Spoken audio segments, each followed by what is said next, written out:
Hi అండి. 'ప్రేమ మందిరం' మూడో భాగం వినండి. లావణ్య చెప్పినవన్నీ నోట్ చేసుకుని తనని ఇంటికి పంపించేశారు.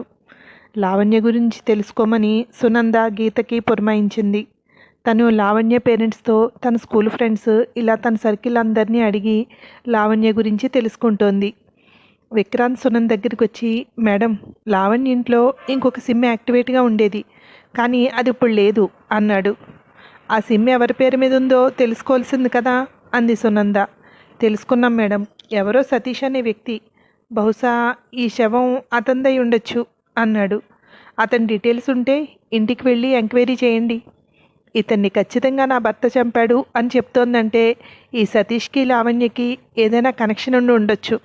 అది తెలిసిన భర్త చంపేసి ఉండొచ్చు.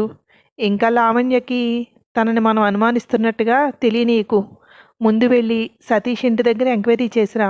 ఎందుకైనా మంచిది సివిల్ డ్రెస్లో వెళ్ళు అంది సునంద. సునంద చెప్పినట్టుగానే విక్రాంత్, ఇంకొక లేడీ కానిస్టేబుల్ ఇద్దరు సివిల్ డ్రెస్లో సతీష్ ఇంటికి వెళ్ళారు. చుట్టుపక్కల అడిగి వాళ్ళ ఇంటికి వెళ్ళి తలుపు కొడితే ఒక అమ్మాయి వచ్చి తలుపు తీసింది. అమ్మా, సతీష్ ఇల్లు ఇదేనా అన్నాడు విక్రాంత్. ఇదేనండి, ఆయన లేరు, ఎవరు మీరు అంది ఆ అమ్మాయి.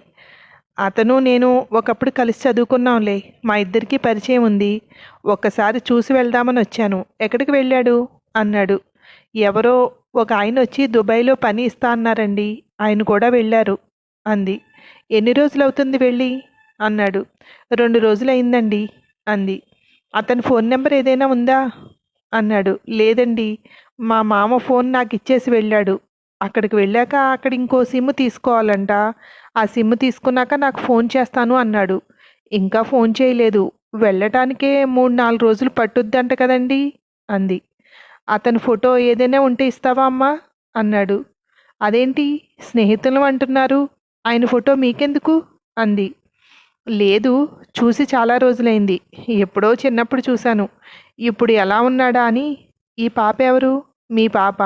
పేరేంటమ్మా అన్నాడు చనువుగా పాపనెత్తుకుంటూ. లావణ్య అండి, ఆయనకి ఈ పేరంటే చాలా ఇష్టం, అందుకే పచ్చబొట్టు కూడా వేయించుకున్నారు అంది. కన్ఫామ్, ఖచ్చితంగా చనిపోయిన సతీష్ అనుకున్నాడు మనసులో విక్రాంత్. మీ ఆయన్ని దుబాయ్లో పని ఉంది అని తీసుకెళ్లిన వ్యక్తి ఎలా ఉంటాడో నీకు తెలుసా అన్నాడు. చూశానండి, తెల్లగా ఎత్తుగా ఉంటారండి. మా ఆయన వయసే ఉంటుంది, తెల్లగా బాగుంటారు అంది. అతను చూస్తే నువ్వు గుర్తుపట్టగలవా అన్నాడు. ఆయ్, గుర్తుపట్టగలను. ఏంటండి ఇన్ని విషయాలు అడుగుతున్నారు? మా ఆయన బాగానే ఉన్నాడు కదా దేవుడా అంటూ ఏడుపు మొదలెట్టింది. అదేం లేదమ్మా, నువ్వు కంగారు పడుకు, ఒకసారి మాతో వస్తావేంటి అంది లేడీ కానిస్టేబుల్. ఎవరండి మీరు? మీతో నేను ఎందుకు రావాలి? ఉండండి, మా పక్కింటోళ్ళని పిలుస్తాను. మీరెవరు అసలు? మీరు ఇంట్లోంచి బయటకు వెళ్ళిపోండి.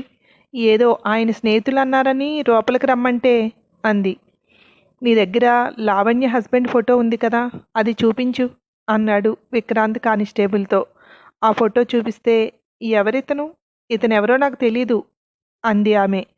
నీ భర్తని ఉద్యోగం అని తీసుకువెళ్ళింది ఇతనేనా అంది కానిస్టేబుల్. కాదండి, అతను ఇంకో రకంగా ఉంటాడు అంది ఆమె.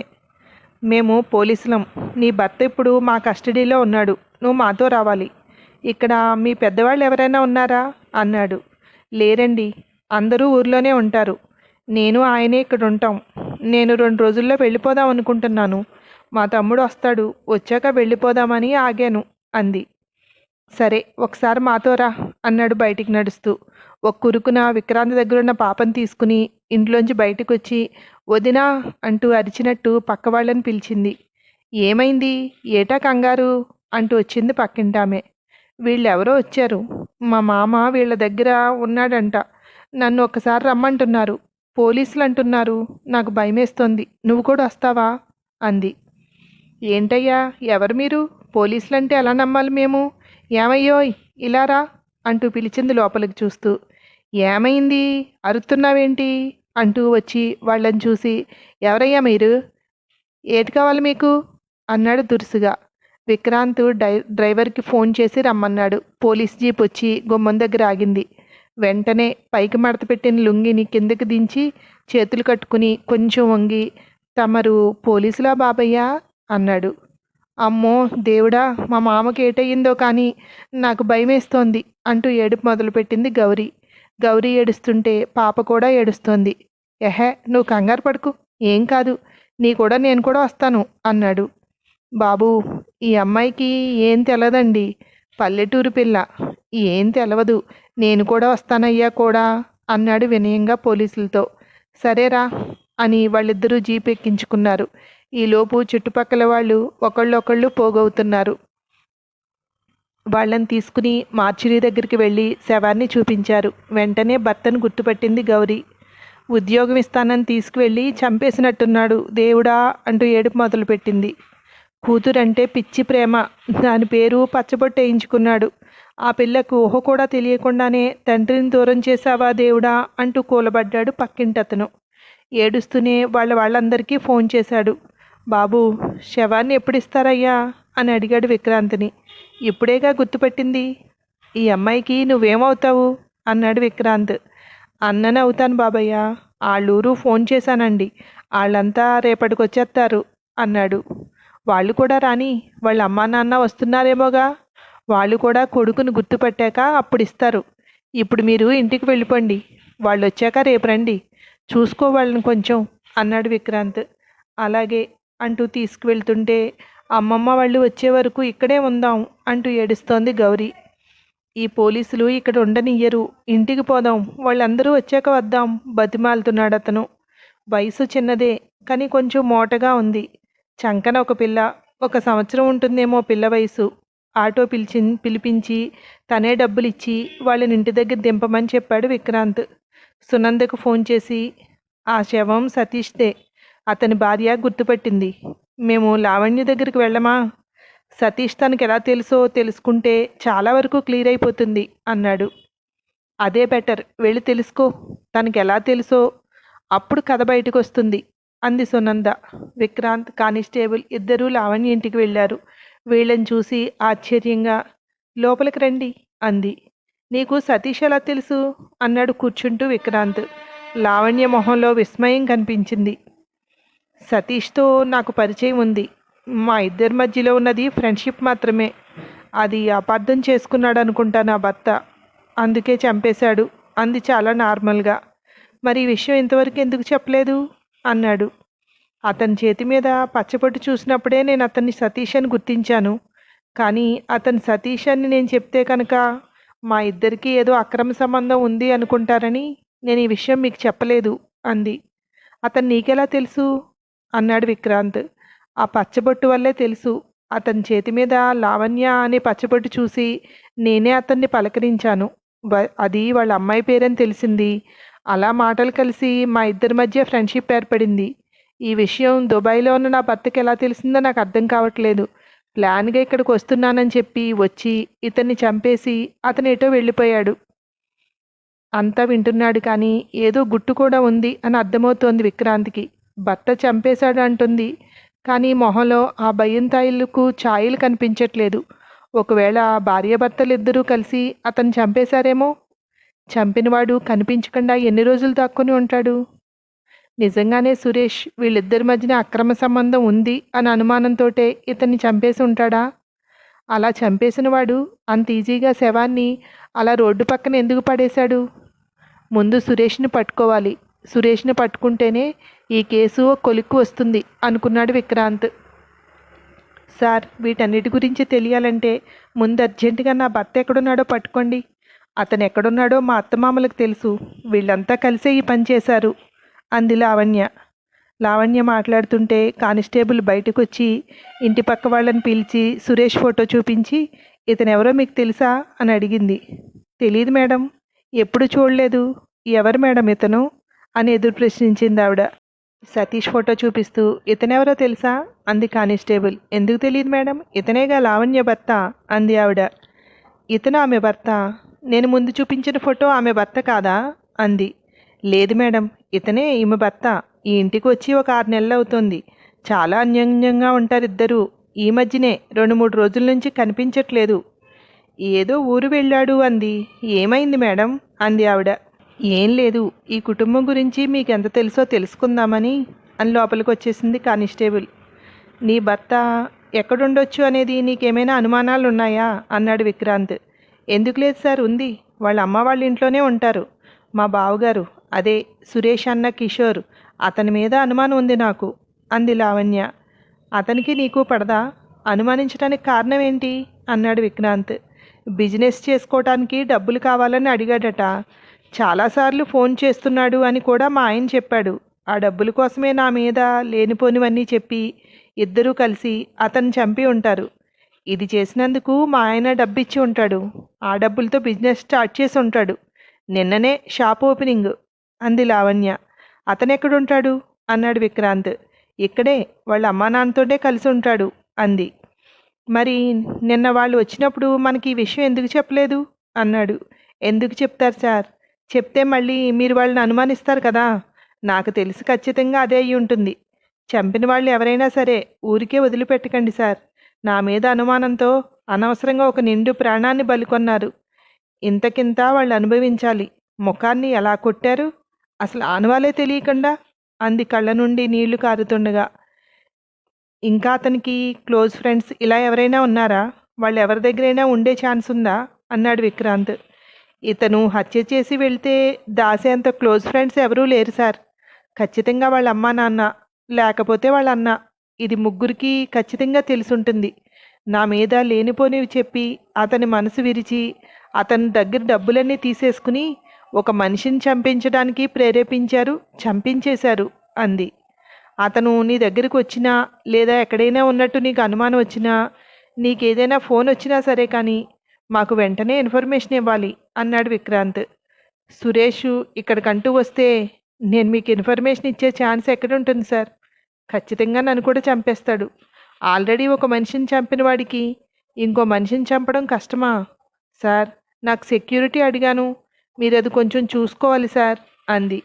టైం పడుతుందమ్మా, మేడం చెప్పారు, అరేంజ్ చేస్తారు. ఈలోపు జాగ్రత్తగా ఉండు. నీకేదైనా అనుమానం వచ్చిన వెంటనే మాకు ఇన్ఫర్మేషన్ ఇవ్వు అన్నాడు. అలాగే సార్. మీకు దొరికితే మాత్రం నాకు చిన్న ఇన్ఫర్మేషన్ ఇవ్వగలరా ప్లీజ్? నేను అడగాల్సిన మాటలు ఉన్నాయి అతన్ని అంది. అలాగే అని స్టేషన్కి వచ్చేశారు. సునందకి విక్రాంత్ జరిగిందంతా చెప్పాడు. మఫ్టీలో ఒక కానిస్టేబుల్ను అక్కడ పెట్టు. ఆ అమ్మాయి కదలికలు గమనించమను. తను ఎక్కడికి వెళ్ళినా కూడా ఉండాలి. సురేష్ ఇంటికి వచ్చే అవకాశాలు ఎక్కువే ఉన్నాయి. జాగ్రత్తగా గమనించమను. ఎప్పటికప్పుడు మనకు అప్డేట్ ఇస్తూ ఉండాలి అంది సునంద. ఓకే మేడం అని విక్రాంత్ వెళ్తుంటే, సెర్చ్ అండ్ అరెస్ట్ వారెంట్ని కూడా చూడు, ఫాస్ట్, మనం వాళ్ళ ఇంటికి వెళ్తున్నాం అంది. అన్నీ సమకూర్చుకుని అందరూ కలిసి ప్రకాష్ ఇంటికి వెళ్ళారు. లోపలికి వెళ్తూనే మీ చిన్నబ్బాయి వచ్చాడా అంది సునంద. వాడు ఇక్కడికి ఎందుకు వస్తాడు మేడం? ఎప్పుడో వెళ్ళిపోయాడు పెళ్ళాన్ని తీసుకుని. అప్పటి నుండి మా దగ్గరికి రానేలేదు అంది వర్ధనమ్మ. ఇల్లంతా సెర్చ్ చేయండి. మీ పెద్దబ్బాయి ఎక్కడున్నాడు అంది సునంద. మేడం, మా ఇల్లు ఎందుకు సెర్చ్ చేయాలి? మీ దగ్గర సెర్చ్ వారెంట్ ఉందా అంటూ లోపల నుంచి వచ్చాడు కిషోర్.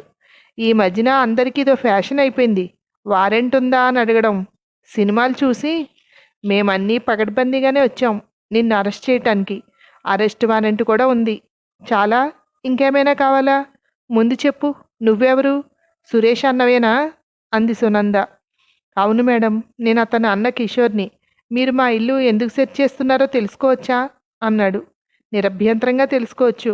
మీ తమ్ముడు సురేషు సతీష్ అనే వ్యక్తిని చంపేశాడు కనుక దాంట్లో మీ భాగం ఎంత ఉందో తెలుసుకోవాలని, అతనిని మీరు ఎక్కడ దాచిపెట్టారో తెలుసుకోవాలని వచ్చాం అంది.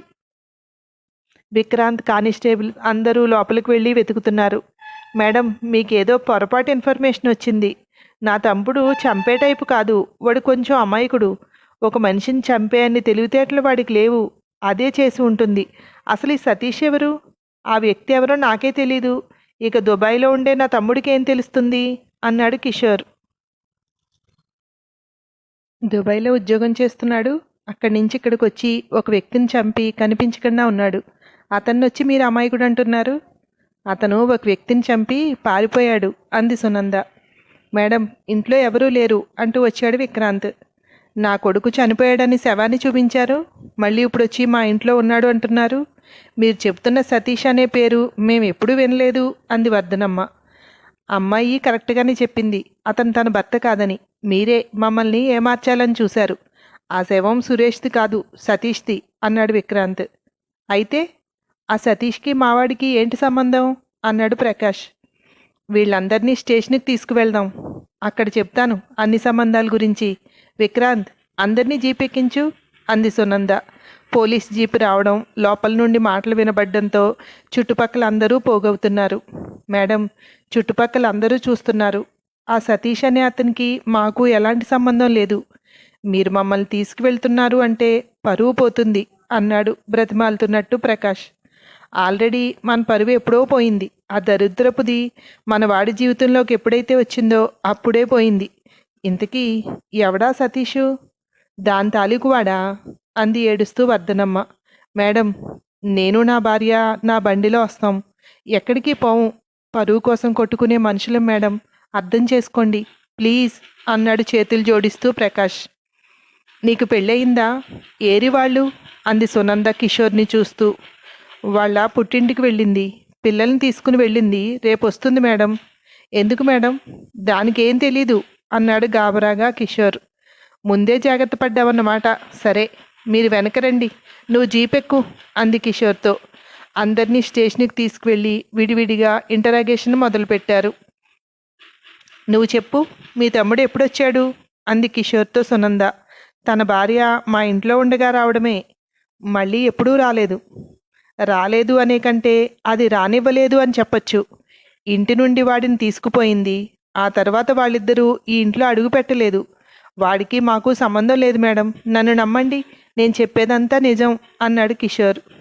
సంబంధం లేకపోతే నువ్వు అతన్ని డబ్బులు ఎందుకు అడిగావు? బిజినెస్ ఎలా స్టార్ట్ చేశావు అంది సునంద. మేడం, నేను డబ్బులు అడిగిన మాట నిజమే, కాదని అనను. కానీ వాడు ఇవ్వలేదు. ఈ డబ్బు కోసం నా భార్య ఎన్నో ఆశలు పెట్టుకుంది. దానికోసమే నేను ఇక్కడికి సంపాదనకు వచ్చాను. దాని పర్మిషన్ లేకుండా నీకు డబ్బులు ఇవ్వనని అన్నాడు. 2-3 సార్లు ఫోన్ చేసి ఇక వాడు ఇవ్వడని అర్థమై వాడికి ఫోన్ చేయలేదు నేను అన్నాడు కిషోర్. నువ్వు బిజినెస్ ఎలా స్టార్ట్ చేశావు? సడన్గా ఇంత డబ్బు ఎలా వచ్చింది? అది పెద్ద ఎత్తున గిఫ్ట్ షోరూమ్. నీ తమ్ముడు నీకు పురమాయించాడా సతీష్ని చంపేయమని? దానికోసమే నీకు డబ్బులు ఇచ్చాడు కదా అంది సునంద. లేదు మేడం, నేను లోన్ తెచ్చుకున్నాను. కావాలంటే నాకు బ్యాంక్ డీటెయిల్స్ చెక్ చేసుకోండి. మా అమ్మ నాన్నని కూడా అడిగి చూడండి. లోన్ రాక వాళ్ళని అడిగాను, నాకు లోన్ వచ్చింది. నా భార్య బంగారం కూడా నేను అమ్మేశాను. వాటన్నిటితోటే ఈ షాప్ ఓపెన్ చేశాను. కావాలంటే రిసీట్స్ అన్నీ నా దగ్గర ఉన్నాయి అన్నాడు కిషోర్. అయితే నీ తమ్ముడు నీ దగ్గరికి రాలేదు, నీకు ఏ విషయం తెలీదు అంటావు అంది. అనడం ఏంటి మేడం, అదే నిజం. మీకు ఒక విషయం చెప్పమంటారా? మా మరదలు గీసిన గీత దాటాడు మా తమ్ముడు. ఖచ్చితంగా వాళ్ళిద్దరూ కలిసే ఏదో చేసి ఉంటారు, లేదా అదొక్కతే చంపేసి ఉంటుంది వాడి మీద నెట్టేయడం కోసం. మీరు దాన్ని అడగాల్సిన ప్రశ్నలన్నీ మమ్మల్ని అడుగుతున్నారు. మా తమ్ముడికి మాయమాటలు చెప్పి మా నుండి దూరం చేసి అది తీసుకువెళ్ళిపోయింది. ఖచ్చితంగా అదే ఏదో చేసి ఉంటుంది అన్నాడు. అంత నమ్మకంగా ఎలా చెప్తున్నావు? ఒక అమ్మాయి ఒక మగాడిని అలా చంపి రోడ్డు మీద పడేయకుండా, ఎవరి సహాయం లేకుండా ఎలా చేయగలుగుతుంది అంది. మీకు మనిషి అలా కనపడుతుంది, కానీ అది ఇంట్లోంచి లేచిపోయి మా తమ్ముడిని పెళ్లి చేసుకున్నప్పుడు వాళ్ళ నాన్న అన్న ఇద్దరూ వచ్చి దాన్ని తీసుకువెళ్ళడానికి ప్రయత్నించారు. వాళ్ళిద్దరినీ తుక్కు కింద కొట్టి పంపించేసింది అది. ఇద్దరిని కొట్టిన దానికి ఒక్కడిని చంపలేదా మేడం అన్నాడు కిషోర్. ఆ తర్వాత ఏమైందో మరో భాగంలో విందురు కానీ. Thank you.